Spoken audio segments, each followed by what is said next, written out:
الله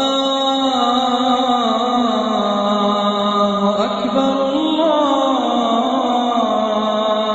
أكبر الله أكبر الله أكبر। Doctor Zakir, ব্যাপারটা তো বেশ ইন্টারেস্টিং মনে হচ্ছে। মানে এই রিসার্চ কি মুসলিমরা করেছে নাকি অমুসলিমরা? এই রিসার্চগুলো মুসলিম অমুসলিম দুই ধরনের মানুষই করেছে। আর এরকম কয়েকশো মুসলিম বিজ্ঞানী আছেন যারা রোজা নিয়ে গবেষণা করেছেন। শুধু মুসলিমই করেননি, তুলনামূলকভাবে অমুসলিমরা বেশি রিসার্চ করেছে। তবে মুসলিমরাও আছে। যেমন ধরেন, একটা বই আছে fasting a way of life, লিখেছেন অ্যালেন কট।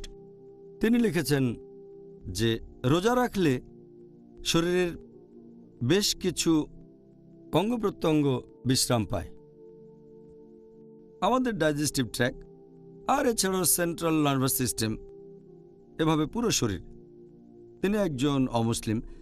একজন ভারতীয় ডাক্তারও রিসার্চ করেছিলেন, তার নাম শান্তি রাংওয়ানি। তিনি বলেছেন যখন কেউ রোজা রাখে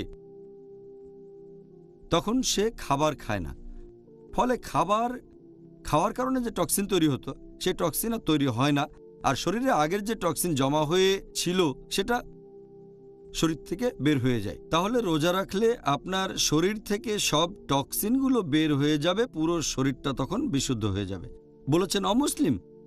অবশ্য মুসলিমরাও করেছেন।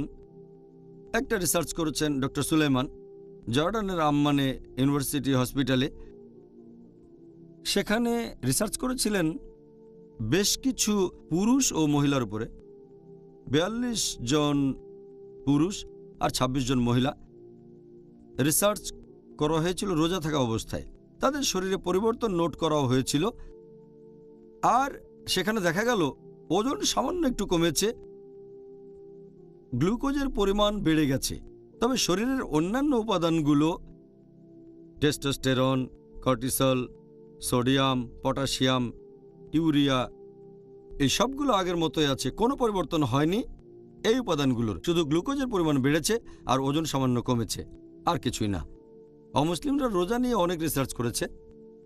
একবার এরকম একদল অমুসলিম বিজ্ঞানী তারা আফ্রিকায় একটা রিসার্চ করল, যেসব জায়গায় দুর্ভিক্ষ হয়েছে সেখানে রিসার্চের ফলাফলে দেখা গেল যারা দুর্ভিক্ষের কারণে না খেয়ে ছিল তারা সবাই একই ক্যাম্পে, কিছু লোক খাবার খেয়েছে আর কিছু না খেয়ে আছে। যারা না খেয়ে আছে তাদের টিবি আর ম্যালেরিয়া হওয়ার সম্ভাবনা অনেক কম। তাহলে রোজা রাখলে টিবি আর ম্যালেরিয়াকে ভালোভাবে প্রতিরোধ করা যায়। আসলে এটা আল্লাহর দয়া, আলহামদুলিল্লাহ। ভাবতে পারেন যেহেতু না খেয়ে আছে তারা, এজন্য তাদের টিবি আর ম্যালেরিয়া হওয়ার সম্ভাবনা কম। আল্লাহু আকবার। অমুসলিমদের করা এইসব রিসার্চে দেখা যায় রোজা রাখলে আয়ু বেড়ে যায়, বেশি দিন বেঁচে থাকবেন, আর এতে তাড়াতাড়ি বুড়িয়ে যাবেন না। আরেকটা রিসার্চ করেছিলেন একজন মুসলিম বিজ্ঞানী, ওনার নাম ডক্টর ওসামা কান্দিল, হার্ভার্ড ইউনিভার্সিটিতে। উনি মুসলিম, তবে দেশটা অমুসলিম ইউনিভার্সিটি। তিনি সেখানে রিসার্চ করেছিলেন ক্যান্সারে আক্রান্ত রোগীদের উপর, আর দেখতে চেয়েছিলেন শরীরের সেলগুলো কিভাবে কাজ করে থাকে, বিশেষ করে কিলার সেল যেগুলো ক্যান্সার সেলকে আক্রমণ করে। আর তিনি কাউন্টিং করেছিলেন রোজা শুরুর ঠিক আগে। তারপর আবার তিনি কাউন্টিং করলেন রমজান মাসের ২১ তারিখে, তারপর ২৮শে রমজানে। সেখানে বিশাল পার্থক্য দেখতে পেলেন তিনি। ২১ রমজান আর ২৮ রমজানের পরে শরীরে কিলার সেলের সংখ্যা অনেক বেড়ে গেল, আর এই সেলগুলো ক্যান্সার সেলকে আক্রমণ করে। তিনি দেখলেন রোগ প্রতিরোধ ক্ষমতা বেড়ে গেছে। মানুষের শরীরের যে রোগ প্রতিরোধ ক্ষমতা রোজা রাখার কারণে সেটা বেড়ে যায়। এছাড়া আরও একটা রিসার্চ করা হয়েছে ক্যান্সার রোগীদের উপর। সেখানে দেখা গেল যে টি সেল, যেটা মানুষের রোগ প্রতিরোধ করার কাজে দরকার হয়ে থাকে, এই সেলের পরিমাণ বেড়ে যায়। এই টি সেলগুলোর কাজ কি? আমাদের শরীরে কোনো রোগ হলে এই সেলগুলো হচ্ছে সৈন্য, অথবা তাদের বলা হয় মেজর জেনারেল, সেনাবাহিনীর মতো। এগুলো হলো টি সেল। শরীরে কোনো রোগ হলে এই টি সেলগুলো সেখানে গিয়ে রোগটাকে ধ্বংস করার চেষ্টা করে। এইডস নামে যে রোগ, এটা আক্রমণ করে এই টি সেলকে, তাই এই রোগের নাম অ্যাকোয়ার্ড ইমিউন ডেফিসিয়েন্সি সিনড্রোম। তাহলে রোজা রাখলে টি সেল বেড়ে যাবে আর মানুষের রোগ প্রতিরোধ ক্ষমতা বেড়ে যাবে। আমি আর একটা রিসার্চের কথা বলি। এটা করেছেন একজন ইউরোপিয়ান অমুসলিম, ভদ্রলোকের নাম ডক্টর জেফরি। তিনি বলেছেন যে রোজা শুধু মানুষ রাখে এমন নয়, এই রোজা রাখে অনেক পশুরা, এমনকি গাছপালাও। তিনি উদাহরণও দিয়েছেন শীতপ্রধান দেশে যেসব পশু থাকে, যেখানে তুষারপাত হয়, তারা আলাদা আলাদা থাকে, তখন কিছুই খায় না, শীত নিদ্রায় চলে যায়। এখানে উদাহরণ হিসেবে ব্যাঙের কথা বলা যেতে পারে। এরা শীত নিদ্রায় চলে যায়, এ সময় তারা খায় না, রোজা রাখে। উনি সেখানে উদাহরণ হিসেবে আরও বলেছেন যে এমনকি গাছপালাও শীতকালে পানি না পেলে রোজা থাকে। কিন্তু তারপর যখন বসন্তকাল আসে, তখন গাছপালা সবুজ পাতায় ভর্তি হয়ে যায়, ফুলে ফলে ভরে যায়। তিনি পরামর্শ দিয়েছেন যে প্রত্যেক মানুষের প্রতি বছর কমপক্ষে 40 দিন রোজা থাকা উচিত। আমাদের মুসলিমদের জন্য রমজানের 1 মাস রোজা রাখা ফরজ, প্রায় 30 দিন ধরে। আর আপনি যদি শাওয়াল মাসের 6টা রোজা রাখেন, তখন সব মিলিয়ে হবে 36 দিন। তাহলে আল্লাহ সুবহানাহু ওয়া তাআলা এবং নবী অনেক আগেই আমাদের এই নির্দেশ দিয়েছেন, যেটা এখন এই অমুসলিম ইউরোপিয়ানরা দিচ্ছেন। রোজা নিয়ে অমুসলিমরা অনেক রিসার্চ করেছেন, এটা শরীরের জন্য খুবই উপকারী। ডক্টর জাকির, আপনি বেশ কয়েকটি রিসার্চের কথা বললেন, আর আমার ধারণা রোজা নিয়ে আপনি যতগুলি রিসার্চের কথা বললেন সেগুলো করা হয়েছে আসলে কিছুদিন আগে। রোজা রাখার এই উপকারিতাগুলো সম্পর্কে আগেকার দিনের মুসলিম লোকেরা কতখানি জানত? আগেকার দিনের মুসলিমদের কথা যদি বলেন, কিছু জিনিস তারা জানতো আর কিছু জানতো না। আমরা এখনকার দিনে যেভাবে জানি তারা ঠিক সেভাবে জানতো না। এটার কারণ আমি পরে একসময় বলবো। এখন যদি বলেন যে তারা রোজার এই ব্যাপারগুলো সম্পর্কে সচেতন ছিল কিনা, একটু অন্যভাবে, হয়তো এখনকার মতো জানতো না।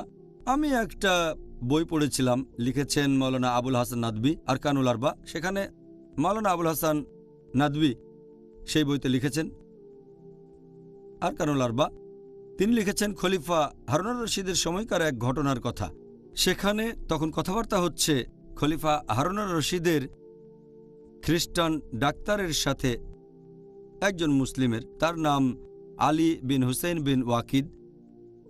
খলিফা হারুনুর রশিদের এই খ্রিস্টান ডাক্তার বলছেন যে পবিত্র কোরআন আসলে একটা বিজ্ঞানের বই। আর আমরা জানি যে বিজ্ঞান 2 প্রকার, শরীরের বিজ্ঞান আর আত্মার বিজ্ঞান। এখন মেডিকেল সায়েন্সের ব্যাপারে কোরআন কি বলছে? তখন আলী বিন হুসাইন বিন ওয়াকিদ তিনি বললেন যে আল্লাহ সুবহানাহু ওয়া তাআলা কোরআনের অর্ধেক আয়াতে 2 বিজ্ঞান নিয়েই বলেছেন।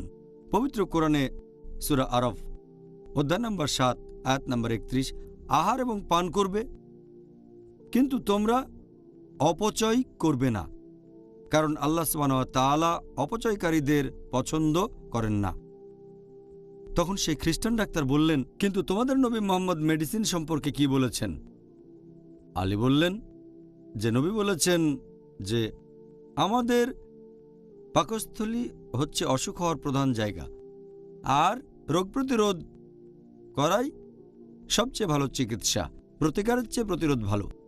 আর আগেও বলেছি আমাদের নবী মুহাম্মদ সাল্লাল্লাহু আলাইহি ওয়াসাল্লাম বলেছেন, উল্লেখ আছে ইবনে মাজা খণ্ড নম্বর 4 হাদিস নাম্বার 3349, নবী বলেছেন একজন আদম সন্তান পাকস্থলীতে যত খারাপ জিনিস রাখতে পারে অন্য অংশে ততটা পারে না।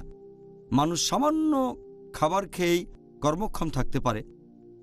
পাকস্থলীতে যা থাকে তার 1/3 খাবার, 1/3 পানি আর 1/3 নিঃশ্বাসের জন্য।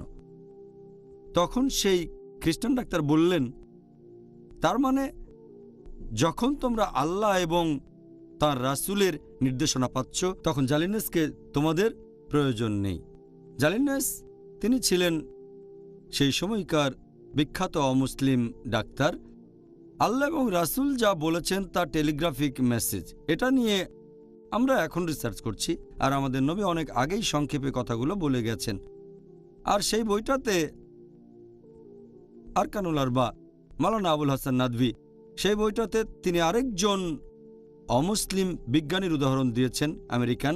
তিনি বলেছেন যে প্রত্যেক মানুষ, ধনী বা গরিব, প্রতি বছর তার কয়েকদিন রোজা থাকা উচিত, এতে স্বাস্থ্য ভালো থাকবে। তিনি আরও বলেছেন যে ইসলাম সবচেয়ে সেরা ধর্ম, যেখানে তার অনুসারীদের রোজা রাখা আবশ্যিক করা হয়েছে। তারপর বলেছেন যে নবী মুহাম্মদ সাল্লাল্লাহু আলাইহি ওয়াসাল্লাম ছিলেন সেরা ডাক্তার, এই রোজা রাখার নির্দেশ দিয়েছেন।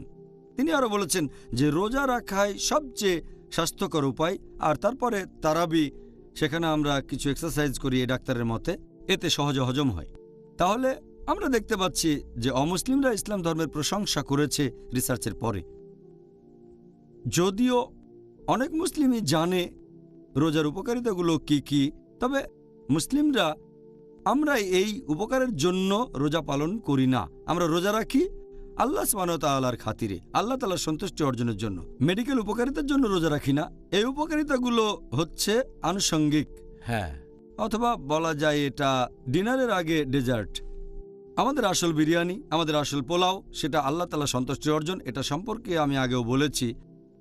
আমরা মেডিকেল উপকারের জন্য রোজা রাখি না। যদি এই উপকারিতাগুলো নাও থাকতো, মুসলিমরা আল্লাহ সুবহানাহু ওয়া তাআলার উদ্দেশ্যে রোজা রাখতাম।